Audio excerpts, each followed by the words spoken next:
Assalamualaikum warahmatullahi wabarakatuh. Alhamdulillahirabbil alamin. Puji syukur kita sampaikan kepada Allah Subhanahu wa taala. Kembali kita bisa melanjutkan materi perkuliahan termodinamika dan fisika statistik. Mudah-mudahan ini menjadi ilmu yang bermanfaat bagi kita semua. Kali ini kita melanjutkan pembahasan tentang potensial termodinamika,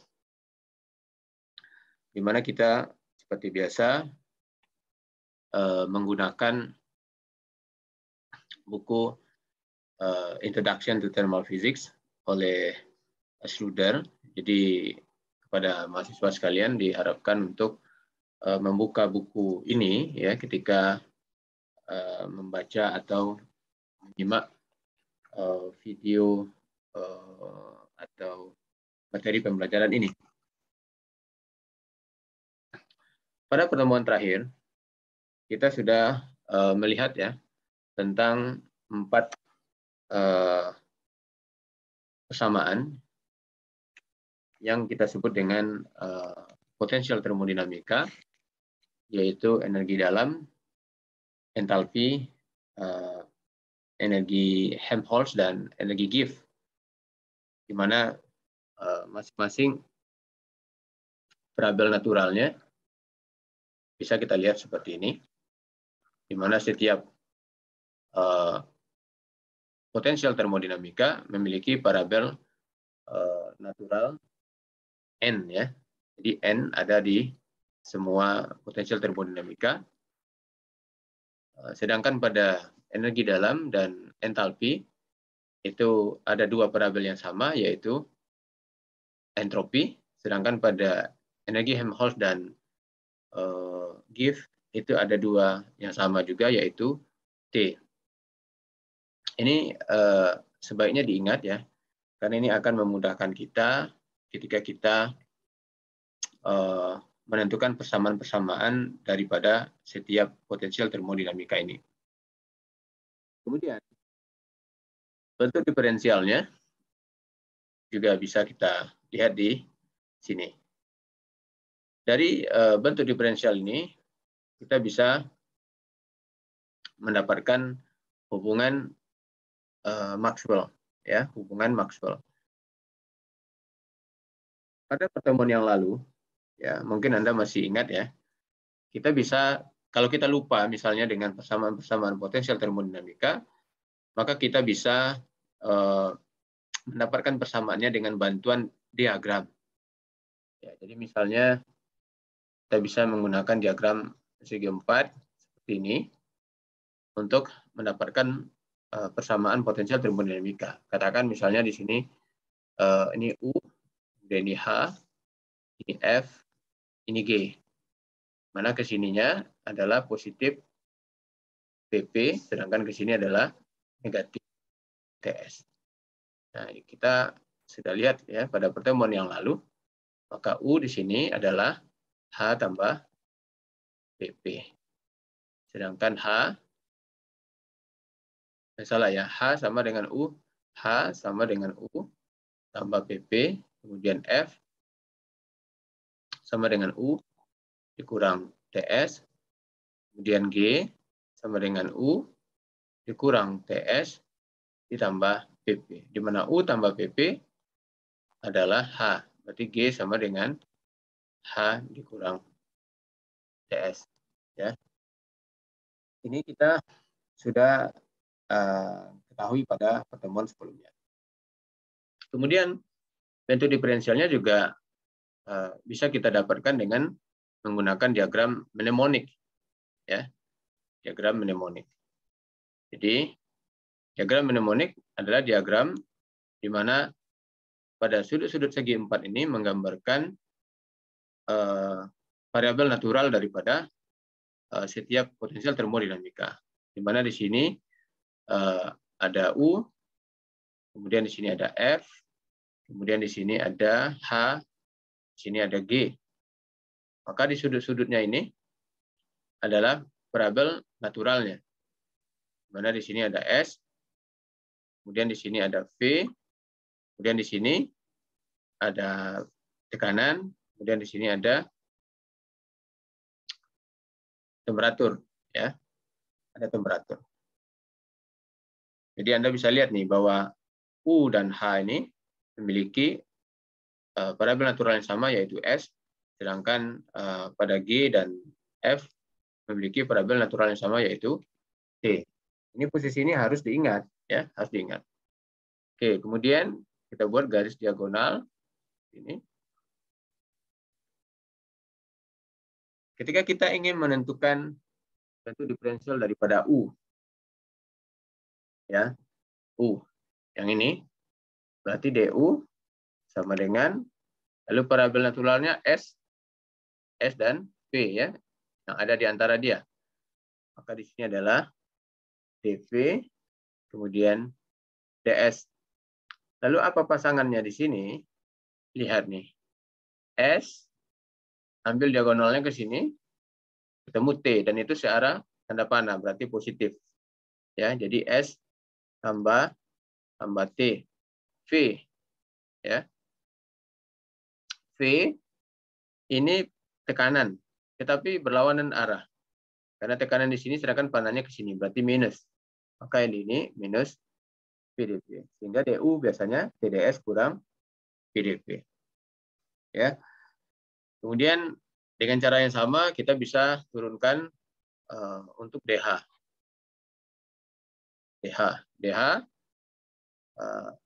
DS dan DP. DS, DP. DS ini ada T, positif ya, searah. T, kemudian tekanan juga searah. V, positif V, DP, dan seterusnya. Oke, ya, jadi Anda bisa melakukannya dengan mudah menggunakan diagram mnemonik ini. Andai kan misalnya lupa ya bentuk diferensial. Setelah kita mendapatkan bentuk diferensial daripada termodinamika, maka kita bisa menurunkan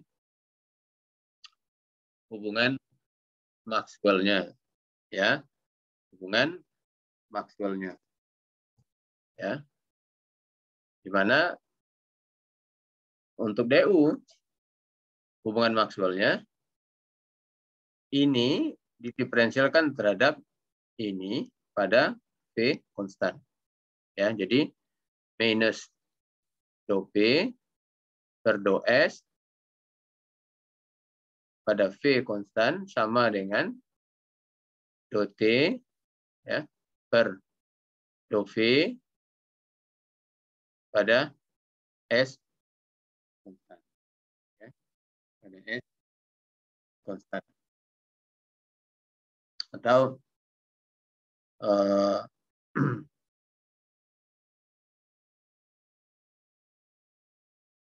yang H juga ini dou T per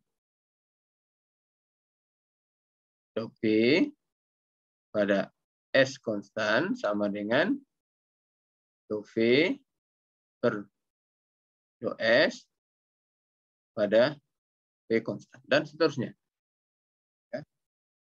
Apa kelebihan atau perlunya hubungan Maxwell ini? Ya, Anda bisa lihat ya, bahwa hubungan Maxwell ini kita bisa mendapatkan padanan daripada besaran yang sulit kita ukur ya dengan besaran yang mudah kita ukur. Misalnya ini padanannya ini. Ini ada entropi di sini, di mana ini sulit kan untuk kita lakukan pengukuran. Maka kita bisa mendapatkan padanan temperatur dan tekanan, di mana keduanya dou T per dou P, temperatur dan tekanan ini mudah sekali untuk kita ukur. Jadi ini salah satu keunggulan ya, atau kelebihan daripada hubungan Maxwell. Kemudian pada pertemuan yang lalu sebetulnya kita sudah mengenalkan besaran ekstensif dan besaran intensif. Besaran ekstensif adalah besaran yang berubah ya ketika kita melakukan perubahan, katakan misalnya volume misalnya. Jadi besaran ekstensif itu kalau volume itu kalau kita bagi dua dia, maka volumenya menjadi setengah. Begitu juga dengan N, begitu juga dengan S, U, H, F, dan G. Tapi ketika kita jadikan dia setengah, kita rubah volumenya misalnya, ada besaran yang tidak mengalami perubahan. Apa contohnya? Misalnya temperatur. Jadi kalau benda kita potong dua, dia temperatur bagian A dan bagian B ya sama. Atau kerapatan, ya, atau kerapatan. Kerapatan. Kalau kita potong dua, dia kerapatannya kan sama antara bagian pertama dan bagian kedua. Ini kita sebut dia dengan besaran intensif. Ya. Kemudian pada pertemuan sebelumnya, ya, pada pertemuan sebelumnya kita juga sudah melihat bahwa apa namanya, energi bebas gas itu sama dengan N dikali dengan mu, ya, mu. Sehingga seringkali energi bebas Gibbs ini disebut sebagai potensial kimia juga, ya. Ada yang sebut demikian, gitu ya. Karena G sama dengan N dikali mu, atau mu sama dengan energi bebas Gibbs per jumlah partikel kan jadinya. Kemudian dari persamaan yang sudah kita bahas pada halaman sebelumnya, kita sudah melihat bahwa G itu sama dengan mu dikurang TS ditambah VV, ya. Itu sama dengan G sama dengan U dikurang TS ditambah VP, ya. Berarti kalau kita substitusikan ini ke sini, kita mendapatkan bahwa U itu sama dengan TS dikurang tekanan dikali volume ditambah dengan mu dikali N. Ya kan? Ini kalau kita substitusi ke sini, maka kita mendapatkan U itu sama dengan TS dikurang tekanan dikali volume ditambah dengan mu N. Ini di sebagian buku disebut dengan persamaan Euler. Ya. Sebagian buku, ya, ada yang menyebutnya nih sebagai persamaan Euler. Oke, dan persamaan ini itu merupakan, ya, bentuk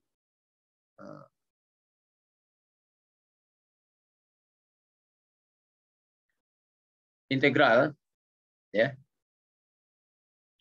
daripada hukum pertama, ya, bentuk yang diintegralkan, ya, daripada hukum pertama termodinamika, ya. Jadi kalau kita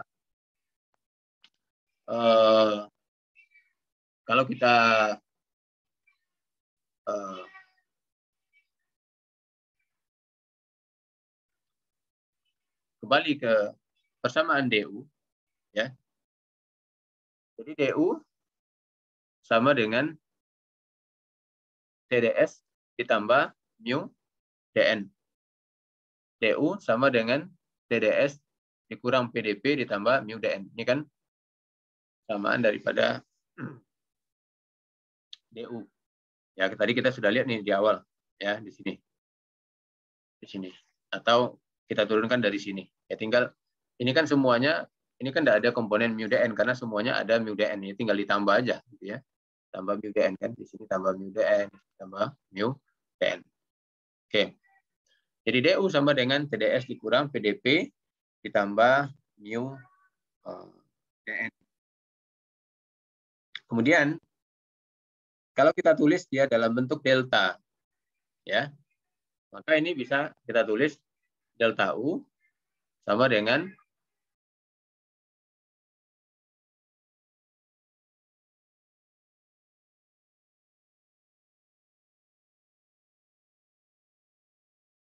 Oke, ya. Jadi ini adalah bentuk daripada hukum pertama termodinamika yang diintegralkan, ya. Jadi ini bisa kita tulis dalam bentuk delta, ya, diferensial. Jadi delta U sama dengan T delta S dikurang P delta P ditambah mu delta N, ya, mu delta N. Kemudian delta U ini, kalau kita ingin mendapatkan U, maka tinggal kita sigmakan, kan? Ya, sekarang kita sigmakan. Ya, sigmakan sigma delta S ya S, ya, sigma delta V ya V, sigma delta N ya N, ya, sehingga kita mendapatkan bahwa U sama dengan TS dikurang P dikali V ditambah mu N. Dan ini sama dengan ini. Ya. Oke, jadi U sama dengan TS dikurang VV ditambah mu N. Ya. Ini merupakan persamaan Euler. Ya. Sering disebut persamaan Euler. Baik. Sekarang kita kembali ke bentuk diferensialnya. Ya. TS dikurang VV ditambah mu N. Ini kalau kita diferensialkan, jadi DU ini diferensialkan satu-satu TDS SDT, ya, TDS SDT. Ini min VV, min VDV, min VDP. Ini mu N, mu DN, N DU, N D mu. Tuh, ya. Lalu, ya,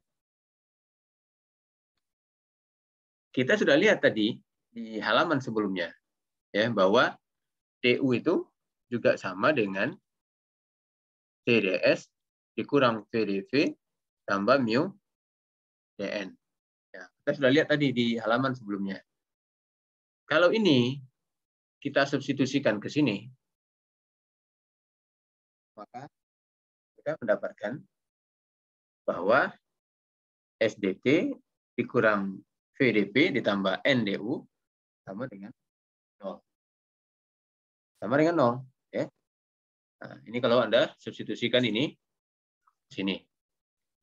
Dan ini disebut dengan persamaan Gibbs-Duhem atau Gibbs-Duhem equation. Ini persamaan Gibbs-Duhem.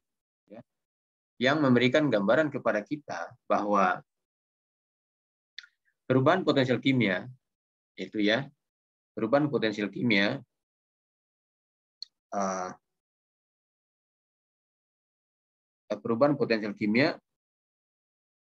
dalam fungsi tekanan dan temperatur. Jadi kalau tekanan dan temperaturnya mengalami perubahan, maka potensial kimia juga mengalami perubahan.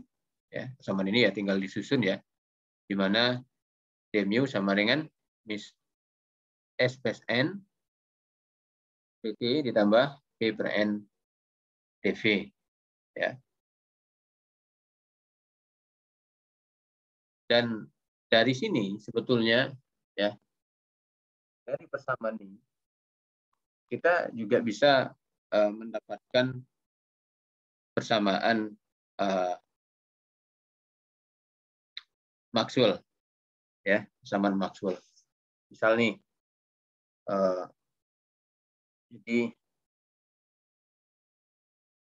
dou P per dou T kalau mu-nya konstan, ya, dou P per dou T sama dengan apa? Sama dengan S per P, ya kan? Kemudian dou T per dou mu, ya, pada tekanan konstan sama dengan min S min N per S. Persamaan Maxwell yang lain, ya, dari 4 potensial termodinamika yang sebelumnya kita sudah lihat. Baik. Kemudian pada bagian awal, ya, dari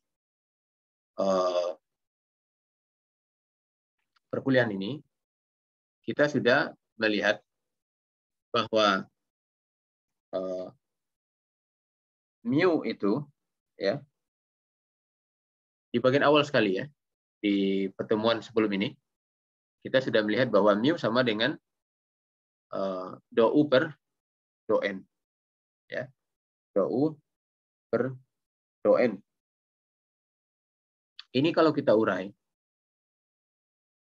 dou U per dou N ini bisa kita urai dou U per dou S per dou N. Ya.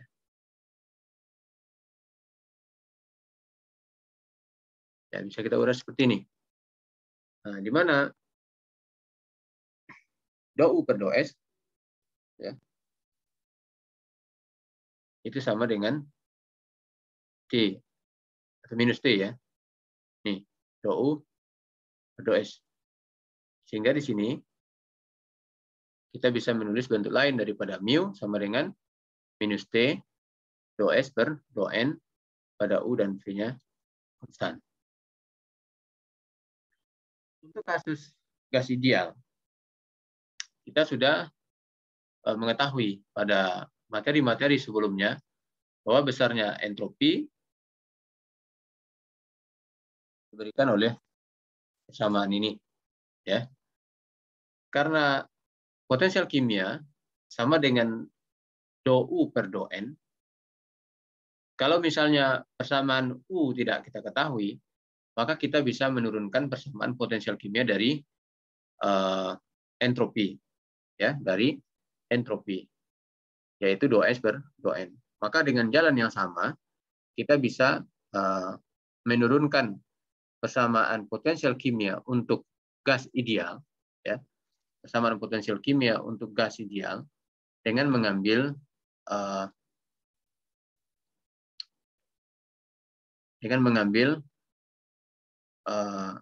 diferensial ya, diferensial dari entropi terhadap N ini. Jadi ini tinggal kita diferensialkan terhadap N dan didapatkan minus KT ln P per N 2pi M per H kuadrat KT pangkat 3 per 2. Ya. 3 per 2. Di mana ya pada temperatur dan tekanan normal mu untuk gas ideal ini dia bernilai negatif ya, bernilai negatif. Jadi artinya penambahan partikel karena mu erat hubungannya dengan difusi ya atau perpindahan partikel. Jadi mu ini menandakan penambahan partikel kepada sistem. Jadi tanda negatif itu penambahan partikel kepada sistem itu akan meningkatkan entropi daripada sistem ya, entropi daripada sistem.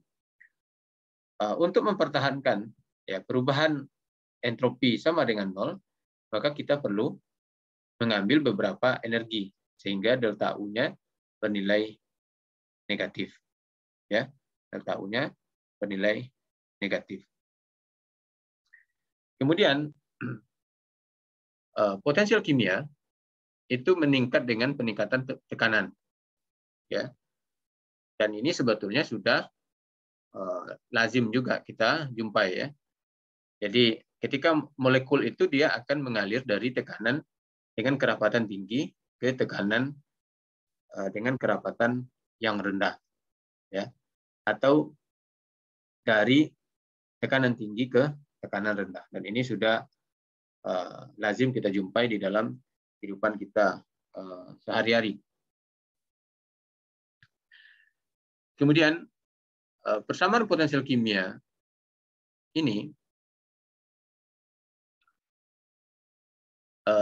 mu sama dengan min KT ln V per N 2pi M per H kuadrat KT pangkat 3 per 2. Ini bisa kita hubungkan dengan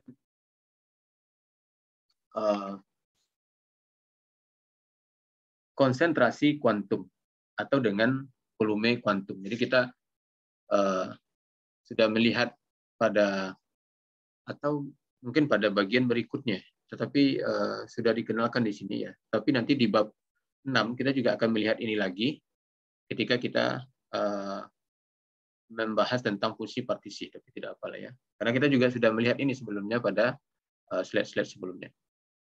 Di mana volume kuantum itu kan sama dengan panjang kuantum pangkat 3, ya kan? Di mana panjang kuantum itu sama dengan LQ ini sama dengan H per akar 2pi M KT. Ya. Ini adalah panjang kuantum. Nah, jadi kalau kita perhatikan komponen ini, ya, ini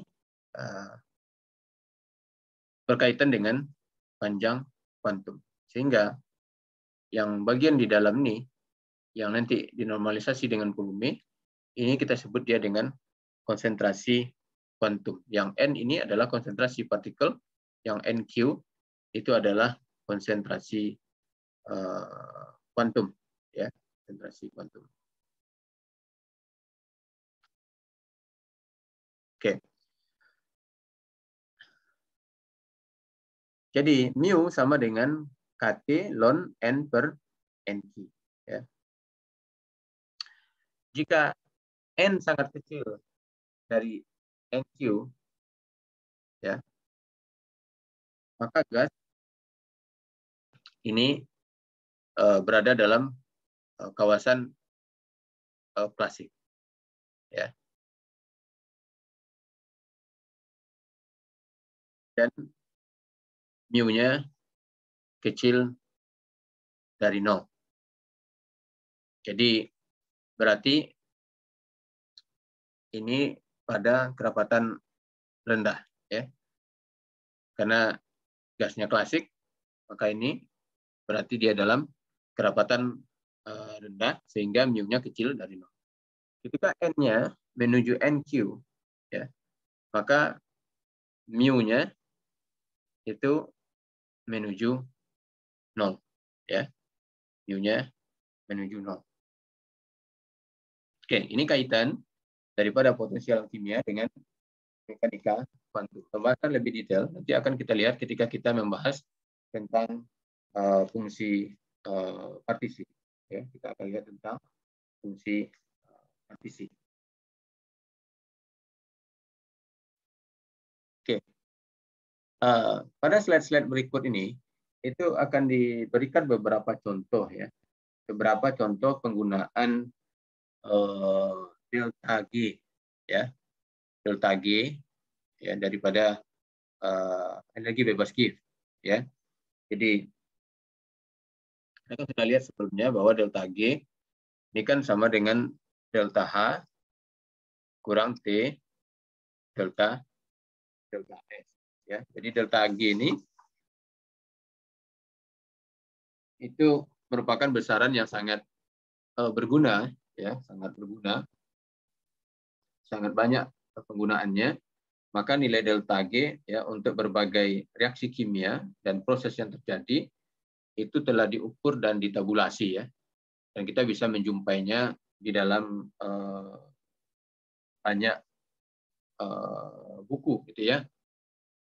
Banyak cara untuk mengukur delta G ini, dan salah satu cara yang paling mudah adalah dengan pertama kali mengukur delta H, ya. Jadi pertama kali mengukur delta H-nya. Bagaimana caranya? Ya, dengan mengukur kalor yang diserap, ya, ketika reaksi kimia terjadi pada dengan tekanan konstan dan tidak ada usaha lain yang dikerjakan, ya. Kemudian setelah itu baru delta S. Jadi entropi daripada sistem, entropi awal dan akhir daripada sistem itu ditentukan secara terpisah dari kapasitas dari data kapasitas kalor, ya, dan itu sudah kita jelaskan pada bab 3 ya, 3.2 dan 3.4. Maka dengan pertama kita mengukur delta H, kemudian kita hitung delta S, maka kita bisa menentukan berapa besarnya delta G. Oke. Jadi di slide-slide berikut ini hanya contoh-contoh ya, contoh daripada penggunaan daripada delta G. Contoh pertama yang disediakan di sini yaitu proses elektrolisis. Ya. Proses elektrolisis yaitu proses penguraian senyawa, ya. Proses penguraian senyawa air menjadi oksigen dan hidrogen gas menggunakan arus listrik. Dan ini terjadi pada tekanan dan temperatur konstan. Ya, tekanan dan temperatur konstan. Di mana proses penguraiannya ya totalnya ya seperti ini. Jadi H2O nanti dia akan terurai ya menjadi H2 ditambah setengah O2. Maka dari sini bisa dihitung berapa besarnya delta G. Ya.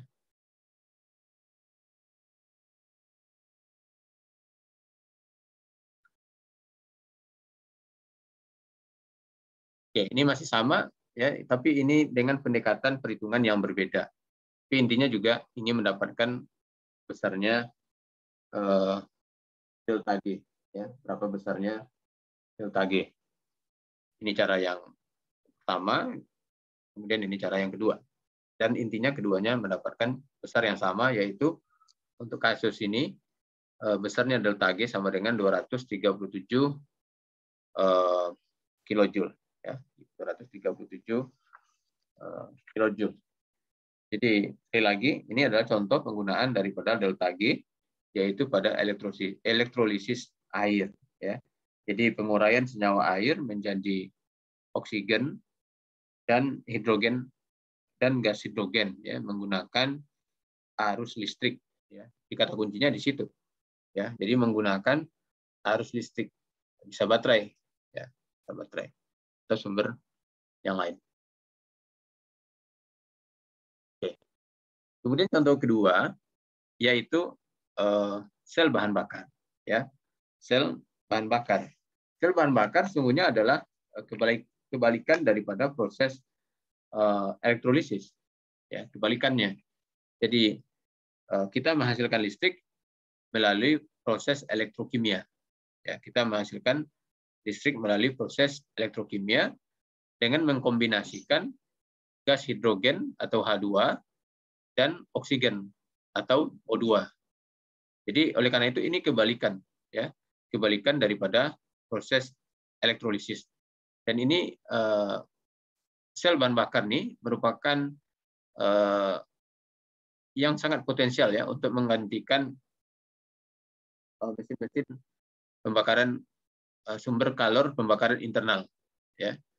Dan efisiensinya ini cukup tinggi ya, 83%, berarti kan sampah kalornya itu hanya 17%, ya, sekitar 17% sampah kalornya. Oke ya, jadi ini contoh yang kedua ya, yang kedua yaitu sel bahan bakar. Di buku disebutkan ada 3. Jadi pertama ada elektrolisis, kemudian yang kedua sel bahan bakar, kemudian yang ketiga adalah baterai. Tapi sepertinya pada slide kita tidak memasukkan baterai ya, mohon Anda baca. Baik, ini kesimpulan kita ya, bentuk akhir ya daripada semua persamaan daripada potensial termodinamika. Ini yang bentuk tidak diferensialnya, ini bentuk diferensialnya. Tadi kita sudah jelaskan di awal. Kemudian ini bentuk hubungan Maxwell-nya dan seterusnya ya. Ini kan banyak karena ini ada 4, maka ada 4 hubungan Maxwell-nya. Kemudian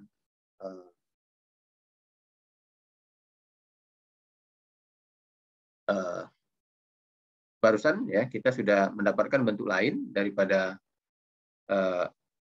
energi dalam, yaitu U sama dengan TS dikurang dengan PP ditambah mu N yang tadi disebut juga dengan persamaan Euler. Ya, ini sering juga disebut dengan persamaan Euler. Ya. Kemudian bentuk diferensialnya ini sama dengan SDT dikurang PdV ditambah N DU sama dengan 0. Dan ini merupakan persamaan Gibbs-Duhem yang menyatakan bahwa perubahan potensial kimia ketika tekanan dan temperatur mengalami perubahan, maka potensial kimia juga akan mengalami perubahan. Kemudian karena mu-nya berubah, ya mu-nya sama dengan TS dikurang PP tambah mu N, maka H juga ada bentuk lainnya. H sama dengan U tambah PP kan dari diagram yang tadi kita turunkan di awal. Kalau U-nya kita ganti dengan ini, U ini kita masukkan ke sini, maka Anda akan mendapatkan bahwa U juga sama dengan TS dan mu N. Nah, begitu juga dengan kalau U ini dimasukkan ke sini, maka F sama dengan min PP tambah mu N. Kemudian juga dengan G, ya, sama dengan N dikali mu. Ya. Kemudian ada istilah grand free energy, jadi energi bebas agung, ya, di mana samaannya sama dengan mu dikurang TS dikurang dengan mu N. Kalau kita ganti U-nya dengan persamaan ini, kita substitusikan ke sini, maka kita mendapatkan grand free energy sama dengan minus tekanan dikali dengan volume. Nah, ini persamaan atau soal 5.23 ya. Kalau pada buku ya, kita.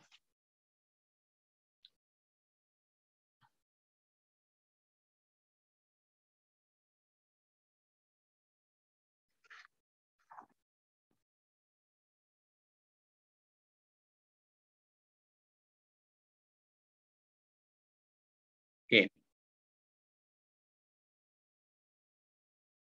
Barangkali itu yang perlu dijelaskan ya dalam slide yang singkat ini berkaitan dengan potensial termodinamika ya, materi tambahan daripada potensial termodinamika. Tentu saja ya dengan persamaan ini Anda juga bisa mendapatkan persamaan Maxwell-nya. Ya. Anda bisa juga mendapatkan bukan persamaan Maxwell-nya ya. Anda juga bisa mendapatkan tiga besaran dengan melakukan diferensial terhadap P ini. Ya, jadi maksudnya begini. Jadi ini kan untuk diferensialnya sama dengan DU dikurang TDS kurang SDT dikurang mu DN dikurang NN DU kan gitu.